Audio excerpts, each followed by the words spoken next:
out in the ocean, in the deepest part, the part where you'd have to go down 100 Taipei 101s to reach the bottom, there's a city of sea people, mermaids, you might remember them. And that, living in that place, the youngest daughter of a rich mermaid family was the Little Mermaid, the subject of our story tonight. Now you may think you know this story because you watched some Disney movie. But the story I tell you tonight is the original Little Mermaid, written more than 200 years ago by Hans Christian Andersen. And he tells us the tale of the Little Mermaid, who, though she had a wonderful life down at the bottom of the ocean, she dreamed and thought about the world above and the humans, their life on the surface, and the fact they had immortal souls, because mermaids do not. And so every chance she got, she'd swim up to the surface and would watch them. And over time, she began to really watch one particular human, a handsome prince who liked to go out in his boat.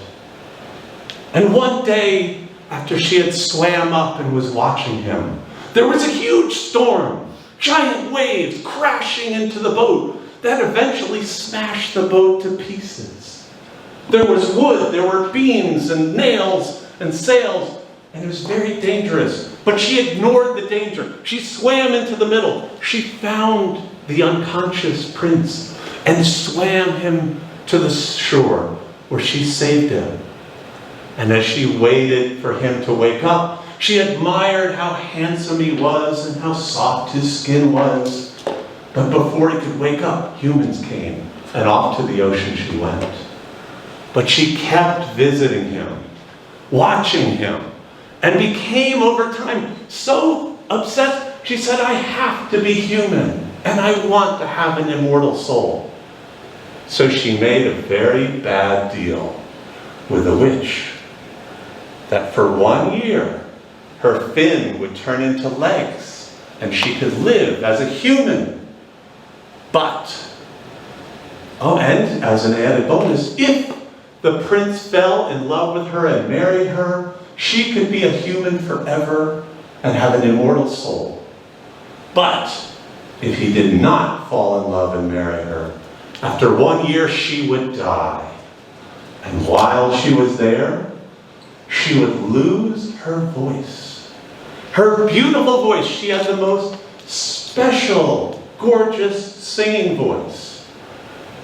It was what set her apart. It was her talent. But she had to give it up during that year.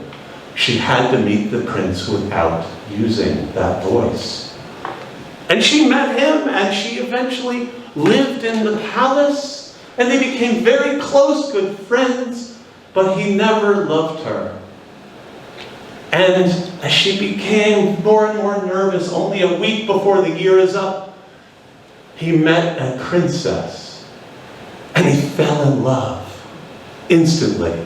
He said, this is the woman who I know saved me that day when my ship wrecked. And Little Mermaid wanted to tell him, but she has no voice. She can't tell him. And on the night before he was going to be married, at the end of the year, she stood on the deck of the boat, and her family appeared in the water with a knife, with a spell from the witch.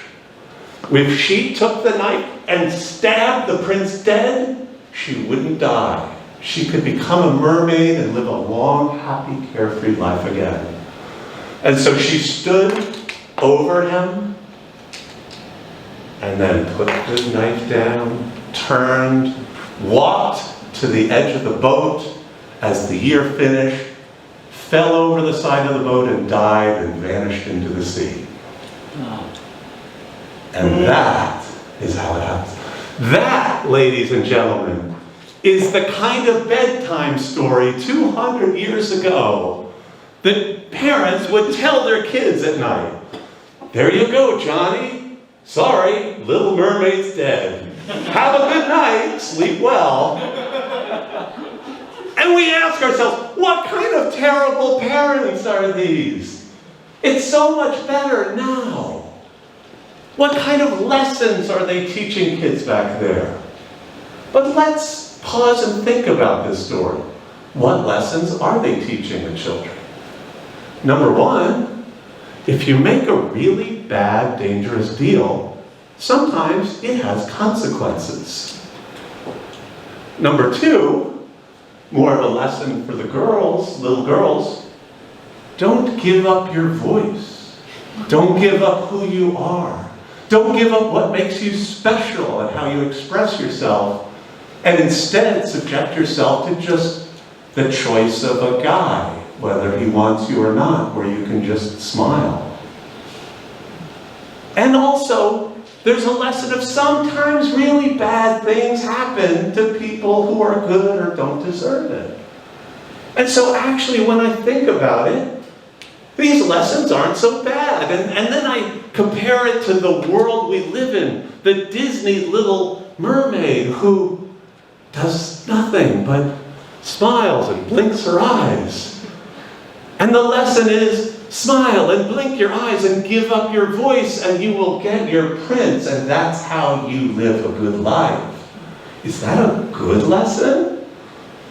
Is it a good lesson to have the Disney teach that, it always works out good if you're a good person with a kind heart. And the bad people, they always die or fail. Well, that sounds nice, but then the kid goes home to the real world where people get sick and his parents get divorced or bad things happen to good people. But Disney teaches you, no, good things happen to good people. You must be bad if bad things happen. And so, when you chuck your kids into bed, don't fall into the trap of Disney happy stories. Sometimes it is the kindest and most nurturing thing to say, good night, Tina, I'm sorry. The Little Mermaid is dead. Sleep well. See you, me.